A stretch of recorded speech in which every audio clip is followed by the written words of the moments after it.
Hello বন্ধুরা, cook with মৌহার চ্যানেলে সবাইকে স্বাগত। আজকে আমি বানাবো সর্ষে ট্যাংরা।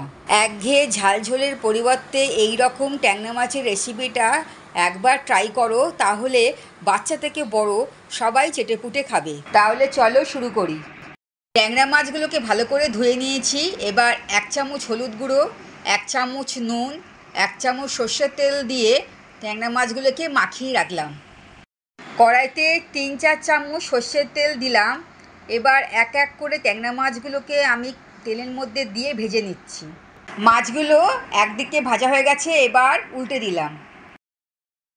এরই মধ্যে একটা মশলা তৈরি করব। তার জন্য 1 চামচ সাদা সর্ষে, 1/2 চামচ কালো সর্ষে, 2টো কাঁচা লঙ্কা, অল্প নুন আর অল্প জল দিলাম।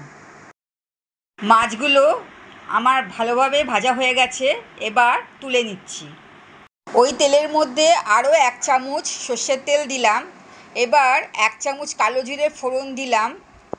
এবার টমেটো একটা বড় সাইজের বেটে রেখেছিলাম, সেই বাটা টমেটো দিয়ে ভালো করে কষিয়ে নিচ্ছি। এবার এর মধ্যে 1 চামচ হলুদ গুঁড়ো, 1 চামচ কাশ্মীরি লঙ্কা গুঁড়ো দিয়ে আরও 1 মিনিট কষিয়ে নিচ্ছি। এর মধ্যে সর্ষের পেস্টটা দিয়ে আরও একটু কষিয়ে নিচ্ছি।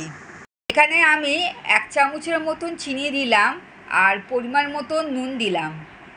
ভালো করে কষিয়ে নিয়েছি। এবার ভাজা মাছগুলো মশলার মধ্যে দিয়ে ভালো করে নেড়ে 1 বাটির মতন এখানে জল দিলাম, দিয়ে 2টো কাঁচা লঙ্কা দিয়ে ফুটতে দিলাম 1 মিনিটের জন্য।